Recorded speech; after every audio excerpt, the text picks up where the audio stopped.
क्या होता यदि वनवास के बाद फिर से जुए का खेल होता और शकुनी फिर से युधिष्ठिर को जुए का खेल खेलने के लिए चुनौती देता। वन में रह रहे युधिष्ठिर को सदा यह डर सताया करता था कि कहीं वनवास समाप्त होने के बाद फिर से जुए के खेल के लिए उनको निमंत्रण न आ जाए।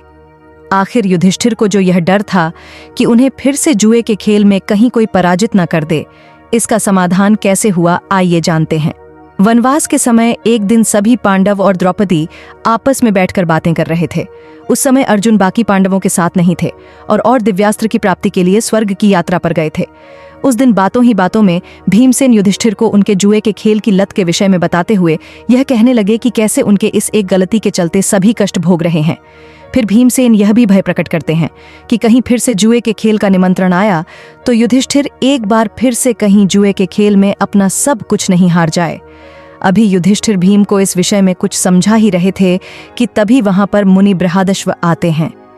युधिष्ठिर मुनि का बहुत ही अच्छे से स्वागत करते हैं और जब मुनि विश्राम कर लेते हैं तब युधिष्ठिर हाथ जोड़कर मुनि बृहदश्व को अपनी यथास्थिति बताते हैं कि कैसे जुए के खेल में हारने के चलते उनका सब कुछ छीन गया।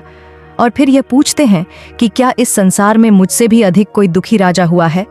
तब बृहदश्व मुनि युधिष्ठिर को नल और दमयंती की कथा सुनाते हैं कि कैसे राजा नल ने जुए में अपना सब कुछ हार कर भी महान कष्टों को सहते हुए फिर से अपने राज्य को प्राप्त किया था। उस कथा को समाप्त करने के बाद मुनि बृहदश्व युधिष्ठिर से कहते हैं कि युधिष्ठिर, मुझे पता है कि तुम सदैव इस बात से भयभीत रहते हो कि कहीं कोई जुए के खेल का कुशल व्यक्ति तुम्हें चुनौती न दे और तुम्हें जुए में पराजित कर तुम्हारा सारा धन और साम्राज्य लेकर न चला जाए। आज मैं तुम्हारे इस भय को सदा के लिए नष्ट कर देता हूँ।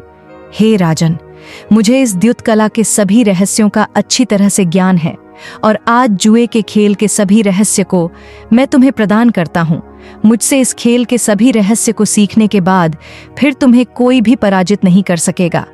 तुम अपना यह भय कि पता नहीं कोई द्युत कला में कुशल व्यक्ति आकर मुझे जुए के खेल में पराजित करके मेरा राज्य छीन ले जाए, इस भय को तुम सदा के लिए त्याग दो।